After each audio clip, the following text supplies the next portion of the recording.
পৃথিবীর সবচেয়ে জনবহুল দেশ চীন।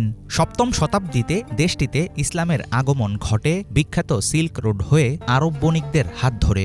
হাজার বছরের ঐতিহ্য থাকলেও কমিউনিস্ট রাষ্ট্রটির অন্যতম সংখ্যালঘু সম্প্রদায় মুসলমানরা। চীনে পবিত্র মাহে রমজান আসে একাধারে আনন্দ আর বিষাদের বার্তা নিয়ে।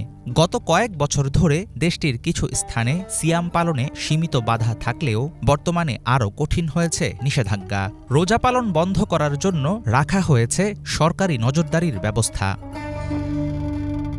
হুই, Uighur, Kazakh, Tajik, Tatar, Kyrgyz, Dongxiang, Salar সহ চীনে বর্তমানে মুসলমানের সংখ্যা প্রায় ২৫ মিলিয়ন, যাদের অধিকাংশের বসবাস দেশটির শিনজিয়াং প্রদেশে। এখানে ধরা পড়ার ভয়ে উইঘুর মুসলমানরা সেহরি খান ঘরের আলো বন্ধ করে। চীনে ইফতার শুরু হয় চা দিয়ে, তারপর খাওয়া হয় ঠান্ডা তরমুজ।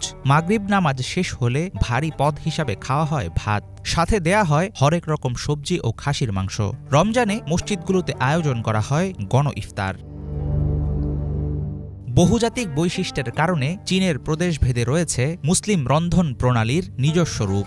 সেদ্ধ মুরগি, ভেড়ার ভাজা চপ, সবজি দিয়ে রান্না করা গরুর মাংস, মুরগি, বাদাম দিয়ে রান্না করা ভুনা গরুর মাংস সহ দেশটিতে আছে ৫,০০০-এর বেশি হালাল খাবারের পদ। ঘরবাড়ি পরিচ্ছন্ন করা, মসজিদে নতুন কার্পেট বিছানো, নামাজের ঘর রং করার মধ্য দিয়ে শুরু হয় রমজানের প্রস্তুতি। চীনের রাজধানী বেইজিংয়ে অবস্থিত হাজার বছরের পুরনো জামে মসজিদে মিশর থেকে আসেন ইসলামের আলেমরা।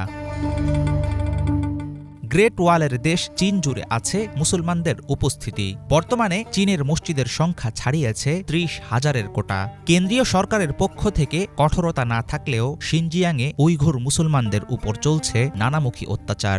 বোরকা পরা, দাড়ি রাখা, মাইকে আজান দেয়ায় নিষেধাজ্ঞা সহ আছে অনেক প্রতিকূলতা।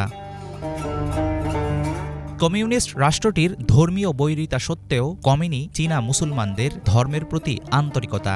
অবিচার ও বৈষম্যের মাঝেও পবিত্র মাহে রমজানে দেশটির মুসলিমদের মাঝে চলে আল্লাহর রেজামন্দি হাসিলের আপ্রাণ চেষ্টা। হাফিজুল ইসলাম, বাংলা ভিশন।